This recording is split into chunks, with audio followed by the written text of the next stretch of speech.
May mga kwento o pangyayari sa ating paligid na minsan ay hindi ka panipaniwala.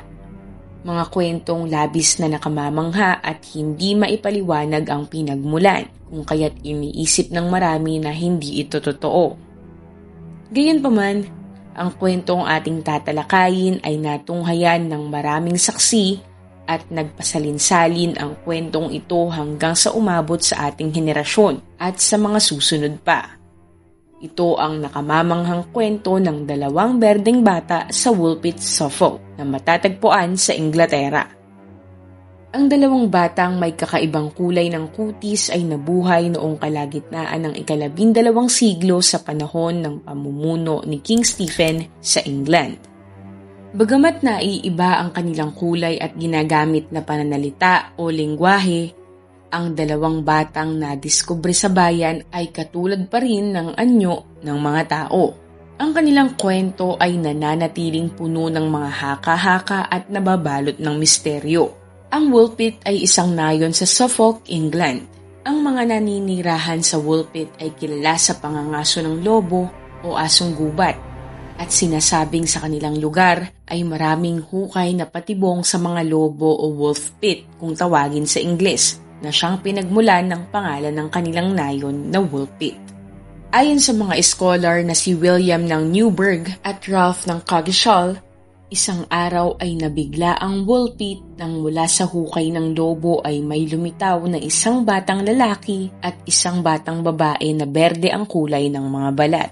Ang kanilang mga damit ay yari sa mga kakaibang materyal na hindi matatagpuan sa kahit saang lupalop ng lugar noon. At ang gamit nilang wika ay hindi rin naiintindihan ng sino man sa komunidad.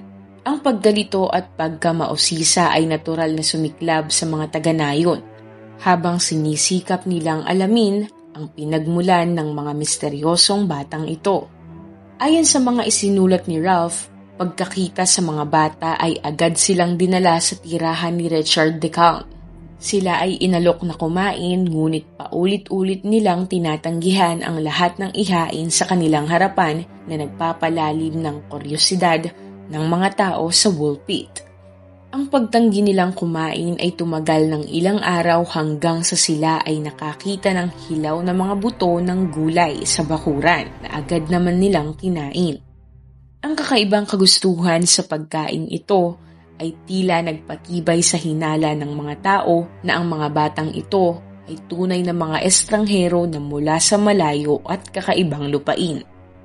Habang tumatagal ang pananatili ng mga bata sa tirahan ni Richard de Calne, naturuan niya ang dalawa na kumain ng iba't ibang normal na pagkain at kalaunan ang kanilang berdeng kutis ay unti-unting naglaho. Naturuan din ang mga bata na magsalita gamit ang wikang Ingles. Nang sila ay bihasa na sa wika, tinanong sila ng komunidad kung saan sila nagmula at kung bakit noong una ay kulay berde ang kanilang balat. Ang tugon ng mga bata ay mula di umano sila sa lugar na tinatawag na St. Martin.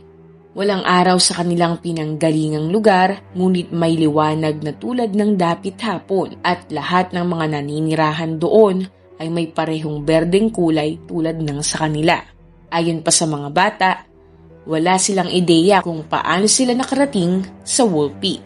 Isang araw ay nakarinig sila ng kakaibang tunog habang sila ay nagtatrabaho sa kawan ng kanilang ama. Habang kanilang pinakikinggan ang kakaibang magandang tunog, bigla na lamang nilang nakita ang kanilang sarili sa lupain ng Woolpit. Pagkatapos malaman ang kanilang kwento, dinala ni Richard de Calne ang mga bata sa simbahan upang bautismuhan. Hindi nagtagal, ang batang lalaki ay binawian ng buhay dahil sa hindi malamang karamdaman. Samantala, ang batang babae na nagngangalang Agnes ay patuloy na nanirahan sa pangangalaga ni Richard de Calne hanggang sa mapangasawa niya ang isang lalaking may mataas na katungkulan, si Richard Barr. Ang pagkakaisang dibdib ng dalawa ay matibay na nagpatotoo sa integrasyon ni Agnes sa pamumuhay at kultura ng Woolpit.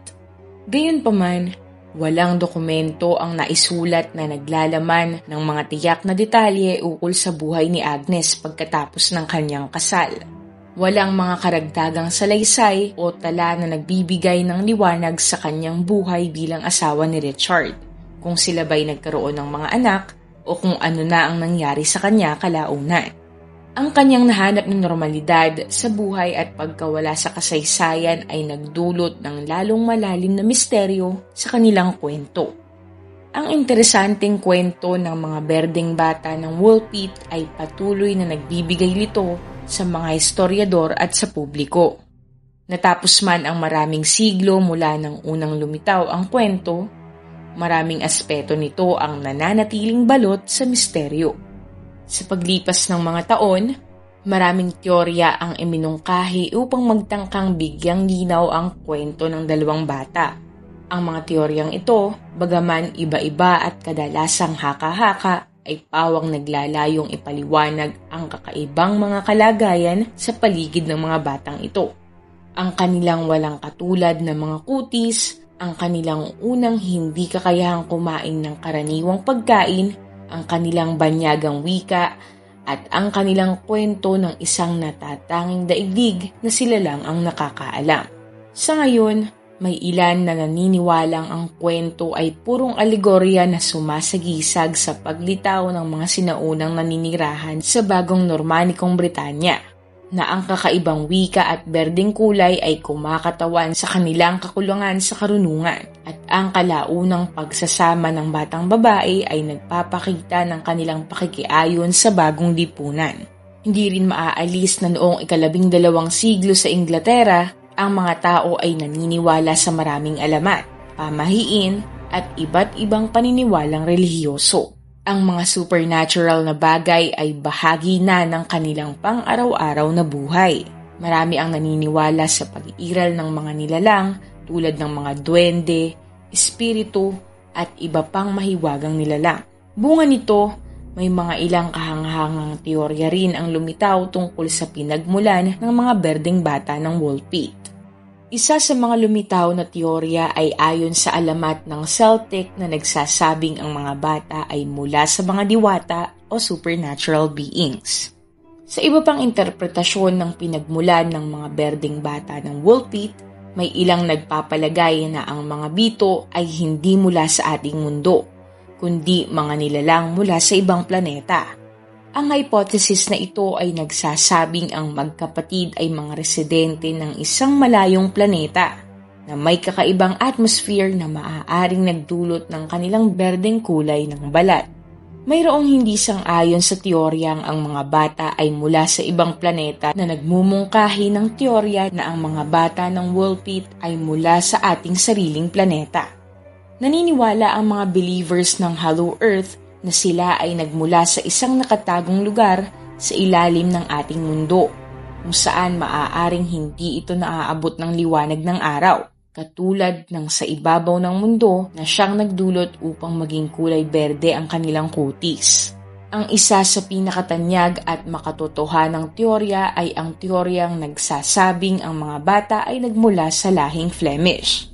Ang mga lahing Flemish na ito ay biktima ng pang-aapi at pang-eradicate o pagpatay sa ilalim ng pamumuno ni King Stephen o ng panahon ni King Henry II. Ang teoryang ito ay maaaring magpaliwanag kung bakit ang wika na sinasalita ng mga bata ay hindi maintindihan ng mga taga-nayo ng Woolpit, dahil maaaring sila'y nagsasalita ng kanilang katutubong wika. Tungkol naman sa kanilang berdeng kutis, ito ay maaaring dulot ng tinatawag natin ngayong hypochromic anemia, isang kondisyon na sanhi ng malnutrisyon. Sa kasaysayan, ang hypochromic anemia ay tinutukoy bilang chlorosis o berdeng sakit dahil sa natatanging berdeng kulay na nakikita sa balat ng mga pasyente. Ang teoryang ito ay sang-ayon din sa katotohanang ang kanilang kutis ay nagkaroon ng normal na kulay mula noong tinuruan sila ni Richard de Calne na kumain ng mga normal na pagkain. Habang sinusubukan ng teoryang ito na lutasin ang misteryo ng mga berdeng bata ng Woolpit, gamit ang mga siyentipikong pamamaraan, mayroong ilang medikal na naitalang pangyayari ng mga taong may kakaiba ring kulay ng balat sa kasaysayan. Halimbawa ay ang Blue Fugates, na kilala rin bilang Blue People ng Kentucky. Sila ay isang pamilyang Apalachian na may napakabihirang katangiang genetiko na nagbigay sa kanila ng asul na balat. Ang kakaibang kondisyon na ito ay maaaring i-trace back mula sa paninirahan ng pamilyang Fugate malapit sa Hazard, Kentucky noong 1820. Ito ay nagdulot ng sakit o karamdaman na tinatawag na methemoglobinemia. Ang methemoglobinemia ay isang sakit sa dugo kung saan nagkakaroon ang isang individual ng abnormal na dami ng methemoglobin, isang uri ng hemoglobin na siyang responsable sa pagdadala ng oxygen sa katawan at pagbibigay ng karaniwang kulay na pula sa dugo dahil na rin sa iron na taglay nito. Gayunpaman, kapag ang methemoglobin ay naroroon, ang dugo ay nagiging bluish o chocolate brown, kaya't ang balat ay nagmumukhang asul.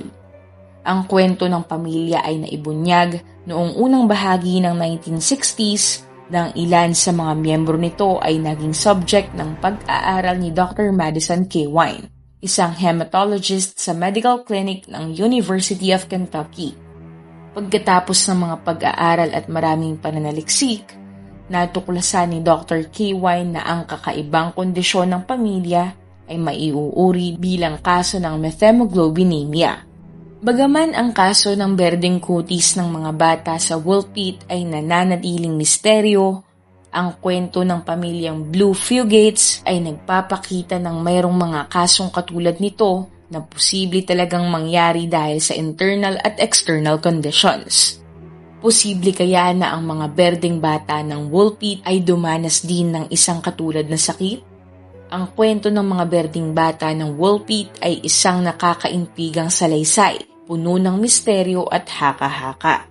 Kung sila man ay itinuturing bilang mga bisitang galing sa ibang planeta, mga naliligaw na imigrante o isang scientific anomalies, ang kanilang kwento ay nagbibigay ng isang interesanteng pahiwatig sa mga paraan kung paano sinubukan ng ating mga ninuno na maunawaan ang mga bagay na hindi nila maintindihan, at patuloy din namang nagbibigay sa atin ng kuryosidad at malawak na imahinasyon hanggang sa kasalukuyan.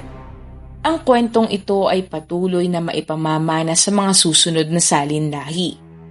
Bagaman hindi pa rin matukoy ang lubusan na pinagmulan ng dalawang berdeng bata ng Woolpit, ang kanilang kwento na may kakambal na pantasya ay mananatiling makahulugang bahagi ng lumipas.